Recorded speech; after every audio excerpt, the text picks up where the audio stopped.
Hey everybody, Mungo Dark Matter here, and welcome to episode 8 of Minecraft Survival Castle, where I'm building a castle in survival mode. If we look out in front here, this is the area outside the inner wall of where the castle is. I've made another kind of outward perimeter where there's a wall that I've started building, and I've started farming outside.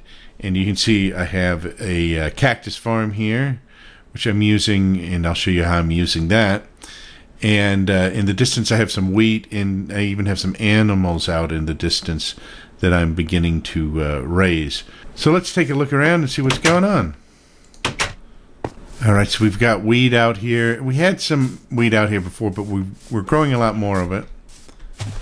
I've started to put fences up, and part of the reason I've put all these fences up is, for one, I'm starting to raise some sheep and some cattle here. I have to separate them into separate pens. So I've been building these pens, but things spawn in these pens. And by putting separate fences and pens in, we kind of see what spawns. Now, the friendly stuff we don't mind because we can use it for farming stuff. But some of the areas I don't have enough torches up, and hostile mobs spawn. So by putting these different fences up, it makes it easier for me to figure out where they're spawning and why they're spawning, and what light levels are low.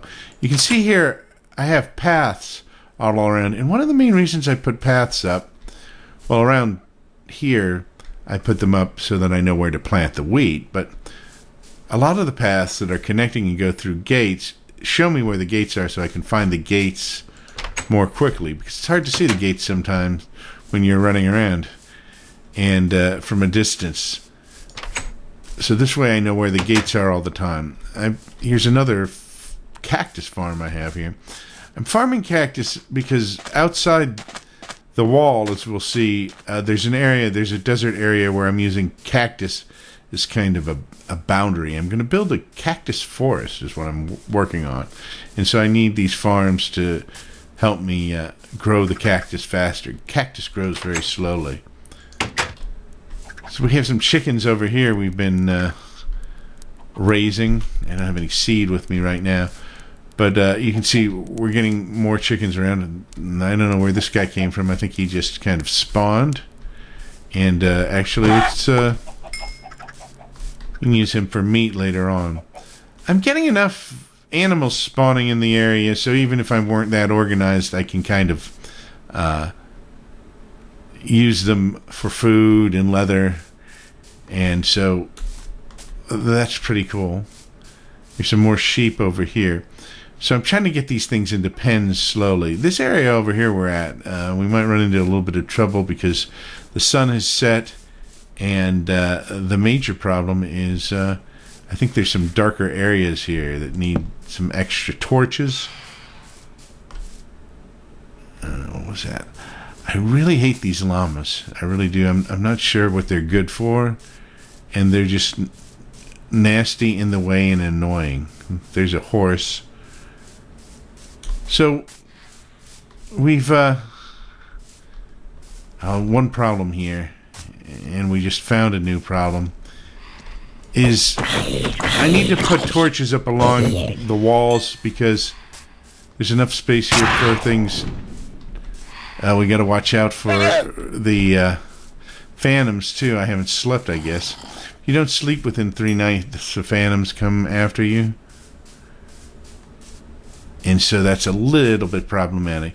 But as you can see, there's enough space on the walls so some things randomly spawn on them. So I really need to go up around the tops of the walls and put up torches is the next thing I have to do. These trails are working pretty good for me. This area here, I'm working on kind of landscaping so I can put some more areas with wheat in as well. Now, because I didn't have enough materials and I'm still working on creating more stone bricks and such, I used a lot of dirt to make this perimeter wall, which I'll eventually replace probably with some sort of stone or stone bricks, or maybe even bricks, who knows. But dirt was available. I had a lot of it before from working on other things. So you can see there are areas where I have stone brick, but a lot of it is just dirt. Now outside this wall here, you can see I'm working on this, what I call the Cactus Forest out here. And this kind of, it keeps husks, which are kind of desert zombies, which are an extreme annoyance to me. It kind of keeps them away a little bit, but if they wander in here and try to get towards the wall, there's a good chance they'll knock each other into these cacti and not make it. So it's kind of a barrier type thing. The problem is I probably do more damage to myself building this because it's easy to bump into them even myself, and it actually will damage armor after a while. So I've gathered this and just keep on growing it. And when they get like 3 high, I knock them down and I spread them out farther and farther. So eventually we'll have quite an area. You can see our castle in the distance. I want to see how far out I can get it on this, or how big of a cactus forest can I grow. That will be pretty cool. Now I have this, let me see if I can get it through here. See, hit it there. I have this little building here because these things tend to grow faster when you're closer to the area.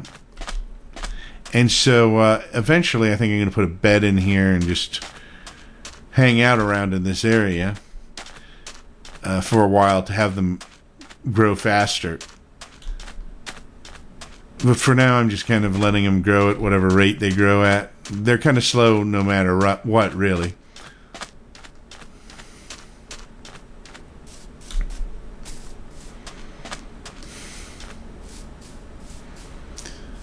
I probably really need to make a door here, but I just haven't gotten around to it. So what I usually do is take a thing of sand, pop it up there, hop up onto the wall, get rid of the block, and then just jump back down in. Because I don't really need to get out here that much. I do have a door up here, but it's in the middle of the cactus. And so, not a great solution. Where is it? Here's the door right here. There's actually, because you can't put the cactus right up against the wall, there's actually a space you can walk along here, which is kind of cool. The only problem is, of course, zombies and such can get, if they can get through all of these cactuses through here, they can walk up and down this pretty easily too, which is a minor nuisance. Also, in some areas, I have the cactus so that it's a solid wall as opposed to one that has spaces in it. You can't put them next to each other, but I could put one diagonally here if this one wasn't there, for example. And we would have an unpassable area.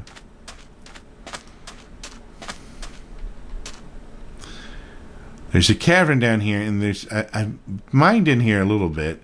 You can see there's some coal down there. And there's some more desert here. And if you look in the distance, you can see there's an ice spike region over there. This is a really cool map. It's kind of an odd area because all these different things merge together. There's desert. There's kind of grasslands, forests, savannas, ice spike biomes, and there are actually polar bears in there, believe it or not. So all these have grown to 3, and so pretty soon what I'll do is I'll just harvest these. I'll eventually harvest these, and I'll set one block of the 3 back down to grow back up, and I'll take the other 2 blocks for each cactus and put them outside in my cactus forest. So that's pretty much the layout right now. So I have an outer perimeter, inner fences that block off quadrants, and we have a lot of torches out here to keep things, hostile mobs from spawning. And the other thing is I'm trying to fence in areas, smaller areas, and get animals into them, because if you let them roam around, they will despawn unless you have them in a smaller area. So, all right, so that's episode 8. That's what we've been doing. I'm Mungo Dark Matter, and this has been Dark Matters, and whatever you do, enjoy the day. Don't forget to like, share, and subscribe.